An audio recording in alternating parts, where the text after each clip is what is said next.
melakukan permainan, ya, Bapak Ibu. Sekarang lanjut ke jawaban-jawaban yang sudah Ibu-ibu sampaikan. Yang pertama dari Ibu Daswan ngomong tadi tentang kurang bergaul, ya. Kurang bergaul.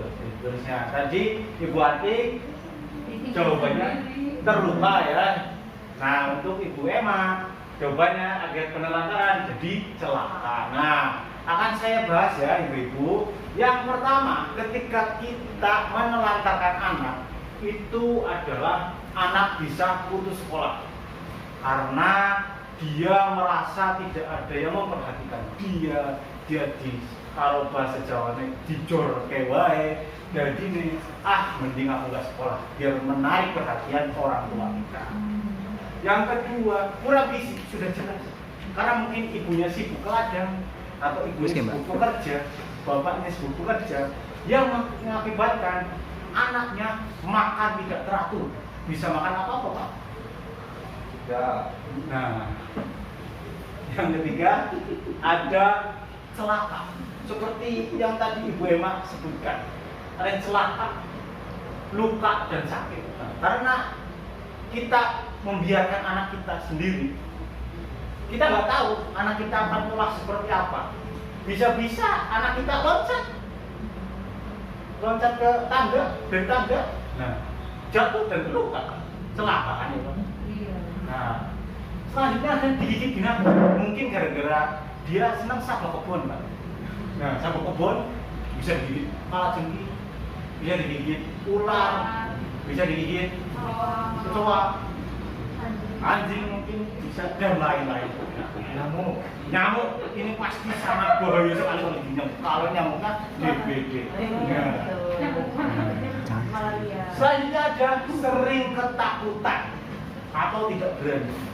Mungkin untuk anak yang ditelantarkan sendirian di rumah, itu anaknya menjadi penakut karena merasa apa-apa dia merasa sendiri.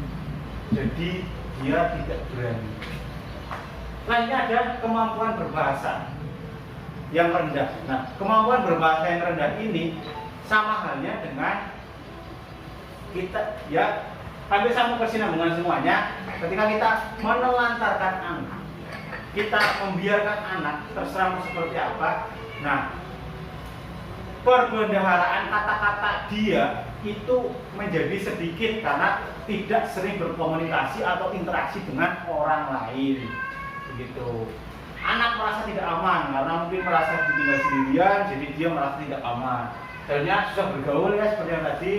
Harus mengalami masa penyesuaian diri pada masa yang akan datang. Mungkin dia begitu susah bergaul dan sebagainya. Nah, setelah ibu-ibu ini tahu apa akibat penelantaran, sekarang saya akan menjelaskan cara pencegahannya. Yang pertama, cara pencegahannya bisa dijelaskan, Ibu Tata? Bisa. Pertama, Pak. Ya, yang pertama. Yang pertama, memenuhi kebutuhan dasar anak atau mendapatkan kasih sayang, sandang, pangan, dan papan. Ya, terima kasih Bu Dasar. Ya, jadi begini, ya. Memenuhi kebutuhan dasar pada anak. Jadi semua hal yang dibutuhkan tentang perkembangan anak kita harus bisa memenuhi.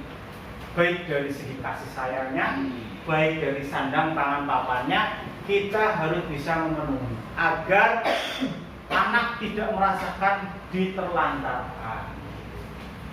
Selanjutnya ada meluangkan waktu untuk bersama dengan anak. Nah, ini yang sering kali bagi ibu-ibu yang sering bekerja, entah itu ke ladang ataupun kemanapun. Nah, itu waktu yang antara anak dan ibu ataupun anak dengan orang tuanya menjadi semakin sedikit ketemu. Mungkin ketika si ibu atau orang tuanya pulang rumah, anaknya sudah main ataupun ngaji ataupun tidur begitu. Nah, berbagi tugas dalam mengasuh anak. Jadi dalam mengasuh anak tidak hanya untuk ibunya saja, tetapi berbarengan dengan para suaminya, ya, ibu-ibu.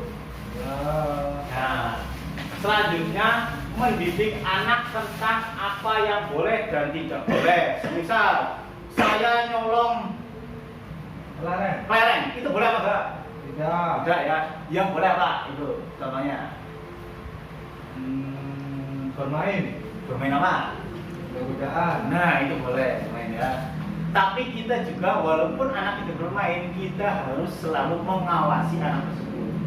Ya, Bapak Ibu. Selanjutnya ada memperhatikan perkembangan anak. Ini yang sering terlalu terlewat untuk orang tua yang pekerja keras. Tahu-tahu sampai ngomong, ih kok anakku bisa melaku ya? Nah, begitu. Itu biasanya orang-orang tua yang sangat bekerja keras. Nah, tolong untuk setelah sesi ini, ibu bisa memperhatikan lagi perkembangan anak ya. Selanjutnya menitipkan anak ke keluarga atau kerabat dekat yang dapat dipercaya pada saat orang tua tidak ada di rumah.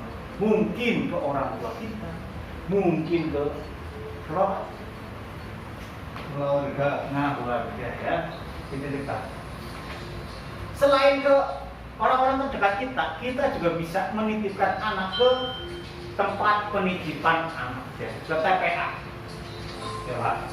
Selanjutnya bisa mengkonsultasikan masalah keluarga dengan aparat setempat atau penyedia layanan. Nah, penyedia layanan di sini semisal guru ataupun ustadz ataupun bidan dan lain-lain. Nah, selanjutnya ini sebenarnya mantap sekali untuk Ibu Busro, bawa anak ke tempat kerja.